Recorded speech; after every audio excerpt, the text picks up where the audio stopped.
look at you. You showed up. I'm so happy to see you. Take a little break with me. Pour yourself a nice cup of tea or coffee. Maybe you want a little nightcap, but let's try to take just 10 minutes to enjoy each other's company. Dim the lights or go outside and get a few minutes of sunshine. Whatever will make you have some comforting feelings. If you're a new visitor to the Answers About Alzheimer's channel, all of us in the family invite you to join us and subscribe. I have the best viewers. Seriously. Like Les, you're always so grateful for the information and commenting. Kaisha, I hope I'm pronouncing that correctly, likes Daddy Dementia. Jarkar, thanks for your feedback, and so many others. Keep sending in your comments. It keeps me motivated, and I feel so connected to you guys. Thanks so much for your feedback. Today, I'm going to explain the late stage of dementia. This is based on the 3-stage model for Alzheimer's. However, for all types of dementia, the last stage is pretty much the same. First, let me say that if you're here, you're probably going through a lot. Your emotions are all over the place. I want to begin by saying that you are not a horrible person if you have thoughts like, I can't wait for this to be over, or I want my life back. Because the truth is, they are going to die. And this disease process is horribly hard for everyone. And it's totally normal to want it to be over with. It doesn't mean that you don't love the person that you're caring for.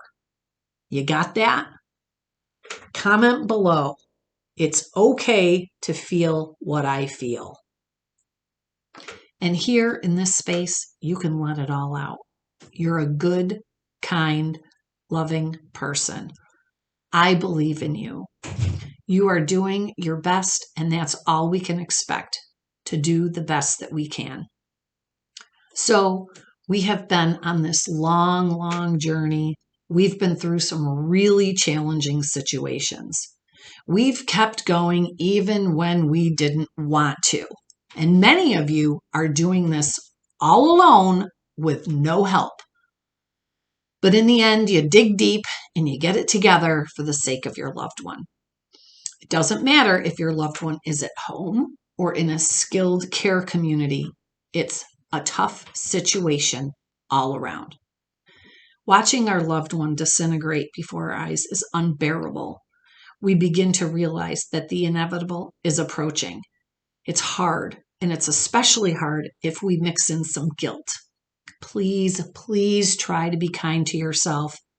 I think it's normal to have feelings of guilt, but when you dissect guilt, it won't change anything. It won't make any different outcome. It only creates more hurt and anguish. So I'm begging you, please, when those feelings of guilt raise their ugly heads, recognize it and push it away.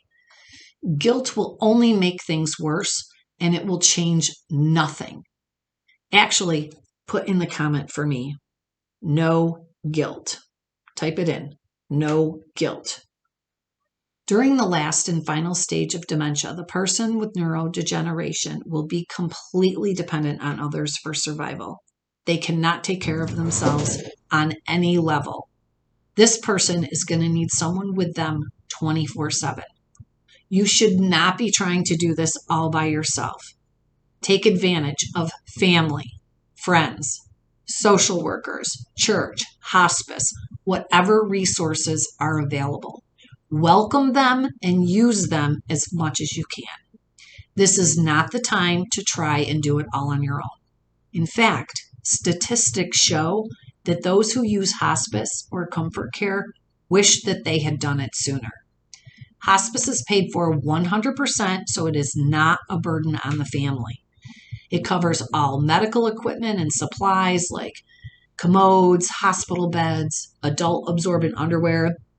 It covers all the medications, a nurse, a doctor, social work, clergy, and more. Don't be afraid of hospice. Their main job is to support you and your family. I have a whole video on hospice if you're interested. So at this delicate time, people with the last stage of dementia will be completely bedridden. They may not be able to sit up independently or hold their head up. Because they are confined to a bed, it's important that they be repositioned every 2 hours to help prevent bed sores, or also commonly called pressure ulcers. These are injury due to the skin and the underlying tissue resulting from prolonged pressure on the skin. These sores usually develop on the skin that covers a bony area, and considering that most people at the last stage of dementia are malnourished, they are typically thin and prone to pressure ulcers. Most commonly, these ulcers are found on the heels, ankles, hips, tailbone, buttocks, the head, shoulder blades, and they can develop really quickly over days or even hours. The biggest concern is an infection that can go sepsis, resulting in death. When your loved one is in the late stage, they become mostly, if not completely, nonverbal.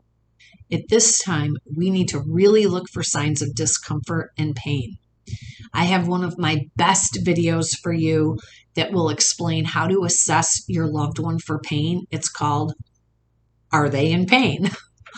I really hope that you look it up. It's totally amazing. It's one of my favorites. They're not able to tell us that they are experiencing pain, so we have to know how to make the best guess. The last stage of dementia is so tough, so emotional, so draining. Make sure that you are taking care of yourself.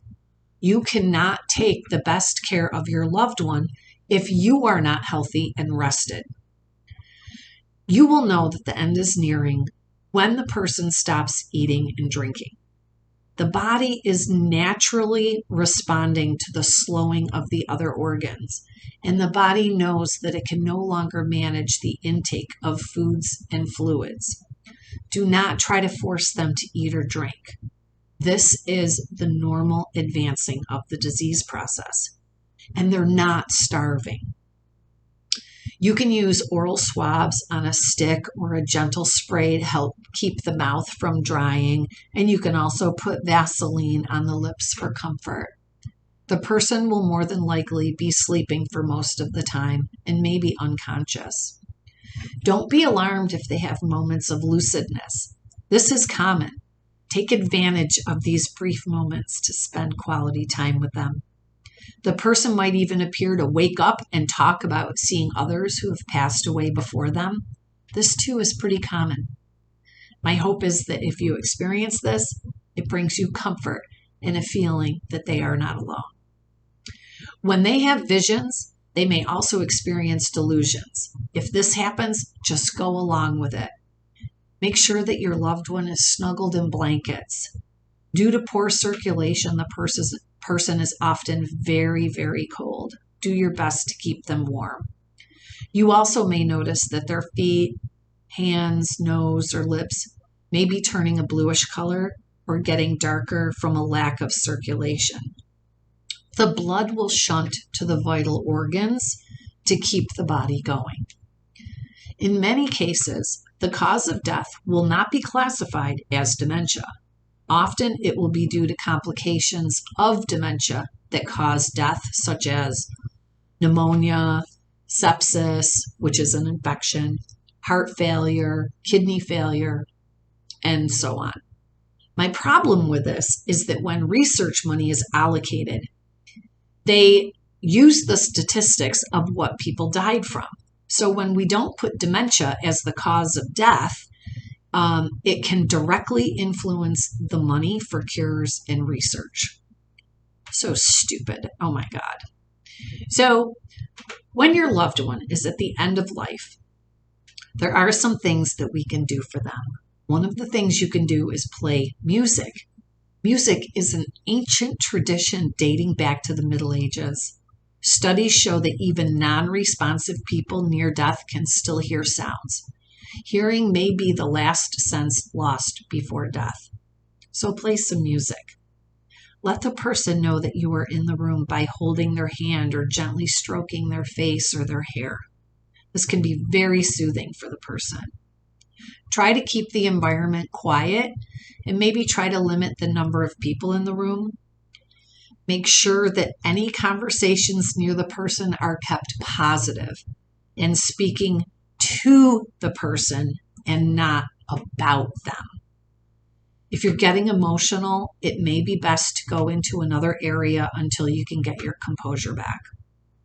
When these last stages of dementia come, just hang in there the best that you can. Focus on comfort, dignity, and love. You can't go wrong with that in mind. My prayers are with you. You're doing great. I'm here for you. Together we can.